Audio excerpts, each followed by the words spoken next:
Bonsoir Bouba, mesdames, messieurs, bonsoir, bienvenue sur ce plateau. Nous avons l'immense plaisir de recevoir Boubacar Mbodj, c'est le conseiller du président de la République en énergie et environnement, expert en énergie. Bonsoir Boubacar. Bonsoir Antoine. Nous allons parler de questions énergétiques ce soir avec la récente découverte de gaz sur les côtes sénégalaises, notamment à Gumbel, dans le nord du pays. Alors, découverte de gaz, avant cela, découverte de pétrole. Est-ce que cela signifie que le Sénégal est parti pour être un pays énergétique? Oui, tout à fait. On peut le dire au rythme où vont les découvertes concluantes qui ont fait l'objet d'annonces officielles. Hier, en Conseil des ministres par le président de la République, oui, avec les 400 milliards et quelques de mètres cubes. 450 milliards de mètres cubes, oui. Tout à fait. Et puis récemment aussi, au niveau de Sangomar profond, on a eu des annonces assez concluantes. Donc on peut dire que notre pays s'achemine effectivement vers la valorisation de ses ressources énergétiques, évidemment dans un horizon de 3-4 ans, 2021-2022. Je crois que ces produits-là pourront être disponibles pour l'économie sénégalaise, oui, et contribuer effectivement au développement de l'économie. 2020, c'est pas lointain, ça? Non, c'est le temps qu'il faut pour l'industrie gazière. Ah oui. Puisque d'autant plus que c'est des gisements qui sont des gisements offshore. Oui. Donc en pleine mer, c'est très difficile d'aller déjà s'implanter à mer et puis d'aller à des kilomètres, parfois des centaines de kilomètres, pour pouvoir effectivement recueillir ces produits, que ce soit le gaz ou que ce soit le pétrole. Pour le gaz, c'est un peu plus difficile, puisque comme c'est du gaz, il faudrait effectivement des techniques spéciales. De gros moyens pour l'exploitation. Voilà, tout à fait. Oui. Tout à fait. C'est pourquoi d'ailleurs, vous savez, les compagnies qui se lancent dans ce genre d'opération de prospection d'abord, où il faut aller quand même installer les plateformes, aller sonder ce qui se passe sous la terre, et on n'est même pas sûr d'avoir les résultats escomptés. Donc vous voyez que c'est des investissements risqués, mais on peut dire alhamdoulilah, puisque là on a, disons, des prospections qui ont été concluantes et qui augurent de bonnes perspectives économiques pour le pays. Oui, justement, on va être riche avec toutes ces découvertes. Vous l'espérez? On va être riche. Notre économie va être plus riche, on va dire. Il faut nuancer cela parce que, comme je disais tout à l'heure, il y a des gens qui ont mis leur argent pour aller, disons, si vous avez de la richesse que vous ne pouvez pas exploiter, ça ne sert à rien. Ce n'est même pas de la richesse. Donc, les gens qui ont mis de l'argent vont effectivement, selon les contrats qui ont été signés, profiter de ça, amortir leur investissement, mais l'économie nationale, évidemment, va pouvoir en bénéficier. En bénéficier, justement, ce n'est pas la première fois qu'on parle de découverte de pétrole au Sénégal. Souvenez-vous, sous le régime d'Abdou Diouf, le pétrole qui avait été découvert à la frontière entre le Sénégal et la Guinée-Bissau. Mais pourquoi on ne va pas vite dans l'exploitation de ces gisements? Peut-être que ces gisements-là qui ont été annoncés n'ont pas donné les capacités. Parce que c'est une chose que de découvrir qu'ici, en cet endroit précis, il y a du gaz ou du pétrole. C'est autre chose que de sonder les capacités pour voir est-ce que les gisements méritent d'être exploités. Vous pouvez trouver une lame juste de pétrole ou de gaz, mais le volume n'étant pas assez important pour justifier les investissements qui sont, je le rappelle, très lourds.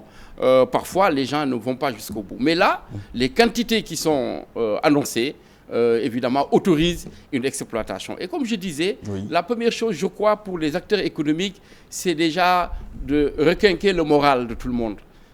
Puisque globalement, on peut dire que quand un pays dispose de ce genre de ressources, moyennant une bonne gestion, globalement, ça va impacter positivement l'économie nationale. Oui, ça va impacter sur l'économie nationale. On reviendra sur ce point précis. Mais dites-nous, Boubacar Mbodj, par rapport justement à l'exploitation de toutes ces énergies, il y a des sociétés étrangères derrière. Comment faire pour que le Sénégal puisse en bénéficier de façon juste et équitable, qu'il y ait des contrats équilibrés? Tout à fait. Moi, j'ai entendu souvent le président de la République, son Excellence, parlant des contrats miniers, mais aussi même des IPP dans le cadre de la production d'électricité, s'offusquer d'un certain nombre de choses qui n'étaient pas très bien équilibrées. Il a raison quand même, oui, tout sur à fait, ce plan. Tout à fait. Mais vous savez... Avec l'ordre de Sabodala, on n'en bénéficie pas trop. Oui, tout à fait, tout à fait. Donc je crois que là, on est parti pour quand même trouver les bons équilibres. D'abord, il y a l'initiative pour la transparence dans les industries extractives, qui déjà est sur le pied d'œuvre pour veiller à cela. Justement, à la réunion dont je parlais, il était question de mines, mais on a dit que, puisque l'industrie du pétrole est une industrie émergente, il faudrait pouvoir étendre, justement, disons, la prospective à ce niveau. Et là, à ce niveau, ce qu'il faudrait faire, c'est des benchmarks. Il y a des pays qui... Allez voir comment ça se passe ailleurs. Très bien, très bien. Et appliquer ce modèle au Sénégal. Je donne l'exemple du Tchad. Le benchmark. Voilà, le Tchad, à l'époque, a réuni un certain nombre de... disons, de partenaires qui l'ont aidé un peu à regarder comment gérer cette ressource-là. Et au Tchad, par exemple, ce qui a été retenu et qui, à mon avis, recoupe aussi la notion de développement durable, c'est de prendre une partie donc, des gains de l'État et de le mettre dans un compte séquestre. Pour, disons, les générations futures. Comme ça se passe en Norvège. Très bien. Et c'est extrêmement important. Voilà. Qu'on met en place. Ceci étant dit, c'est que il faut dire que nous sommes rassurés par ce que nous voyons autour du président de la République, qui est quelqu'un quand même d'assez préoccupé par, disons, l'équilibre social. La justice sociale, la possibilité pour toutes les couches de la population de pouvoir tirer leur épingle du jeu. Ça, il y a beaucoup de choses. Cette fois-ci, il faut espérer que les populations sénégalaises tirent. Si nous tirons, disons, le bénéfice de l'exploitation de ces premiers puits, il est évident que sûrement qu'il y aura d'autres puits, parce qu'il n'y a pas de raison que ça s'arrête là. Peut-être que le Sénégal ira avec des contrats qui lui sont beaucoup plus avantageux et aussi des moyens qui lui permettent de participer même à la prospection. Puisque vous savez, comme j'ai dit, le problème, c'est d'aller prouver qu'il y a ici du gaz en quantité. Et ça demande beaucoup d'argent. Mais puisque nous ne disposons pas de cet argent, c'est les sociétés privées qui le font. Et effectivement, ils mettent à la clé un certain nombre de contrats. Mais je puis vous assurer que le président de la République et le gouvernement veillent sur ces questions-là.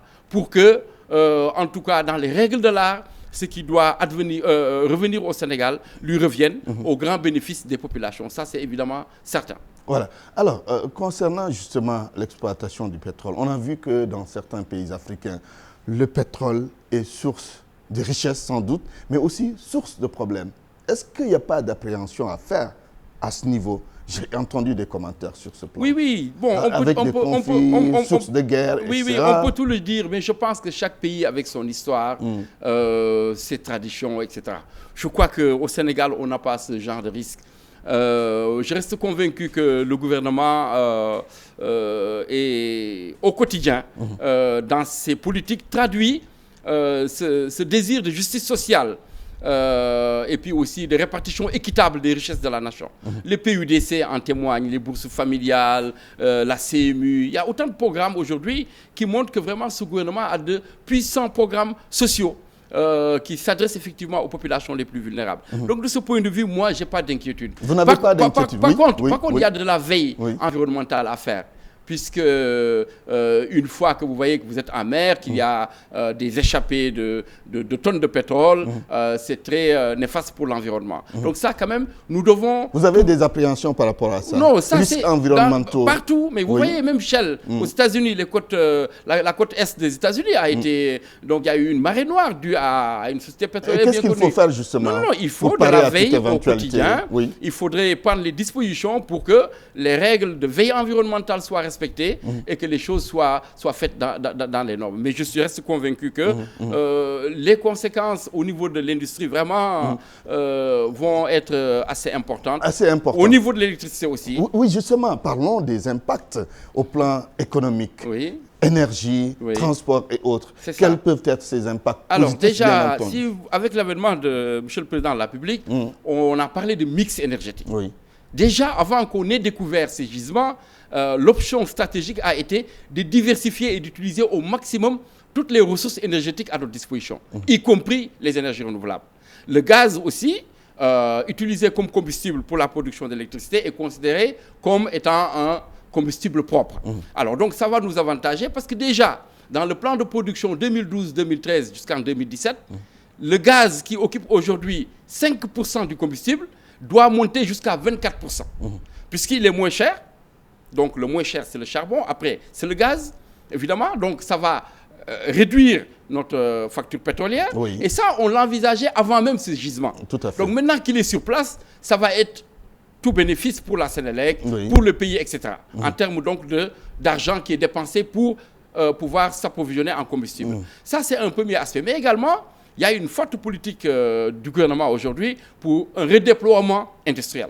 Puisque les économistes vous diront, quel que soit ce que nous puissions faire, tant que nous n'avons pas une industrie à la limite lourde, pourvoyeuse d'emplois et qui puisse régler un certain nombre de choses, les besoins de l'agriculture, notre croissance ne serait qu'atone. Alors donc là, il y a de véritables perspectives, de bonnes perspectives, parce que si vous avez un combustible qui est disponible, ça impacte les coûts de production et donc ça rend le pays beaucoup plus attractif. Oui, augmenter le pouvoir d'achat des populations. Justement, par ce biais-là. Par rapport au transport, parce que c'est important, on a besoin de tout ça. Le gaz naturel a des applications, de très bonnes applications dans le transport. Comme quoi? Par exemple, aujourd'hui, si vous prenez en France, déjà vers 2010, 1400 bus fonctionnaient au gaz. Hein, ça, c'est très courant maintenant. Ça peut être appliqué au Sénégal? Mais tout à fait. Vous achetez juste le bus qui a été conçu pour fonctionner au gaz naturel. Et ça, aussi bien côté pollution que côté, effectivement, réduction des coûts, ça peut être un avantage important. Mais aussi, la production d'électricité, si vous prenez, par exemple, le projet de train express régional, le fait d'avoir parce que le gaz est utilisé comme dans les centrales dual fuel, qui utilisent à la fois du fuel et du gaz. D'ailleurs, les deux centrales qui vont être récupérées en 2016 à Bel Air et aussi à Tobène vont pouvoir fonctionner selon ces deux combustibles-là. Donc ça va être quelque chose quand même d'assez important pour notre économie. En un mot, une économie qui va se développer. On l'espère bien et il y a vraiment toutes les raisons aujourd'hui d'espérer des impacts positifs, disons, de cette ressource-là. Même du point de vue du moral, hein, comme je dis. Et à terme, Dakar pourrait même être une place financière. Très bien. Parce que ça va entraîner le développement d'une industrie, d'une sidérurgie, parce que le gaz, il faut le transporter. Peut-être que tout de suite, on pourra envisager un réseau de gaz de ville pour les combustibles domestiques, préserver nos forêts en utilisant le gaz pour la cuisson, arrêter d'utiliser le charbon et le charbon de bois comme on l'utilise actuellement. Donc vraiment, je pense que de ce point de vue, c'est de bon augure et nous souhaitons, prions le bon Dieu pour que tout cela se passe dans le meilleur des mondes et que notre pays puisse aller de l'avant. Le PSE puisse trouver là un bon adjuvant, vraiment un catalyseur qui puisse permettre tout de suite de voir les projets sortir de terre. Merci, Boubacar Mbodj. Nous sommes au terme de cet entretien. Merci d'avoir accepté donc d'être venu sur ce plateau. À vous, mesdames, messieurs, je vous souhaite une excellente soirée. C'est fini. Bouba, retrouvez demain membres du BRACAN sur ce même plateau. Excellente soirée.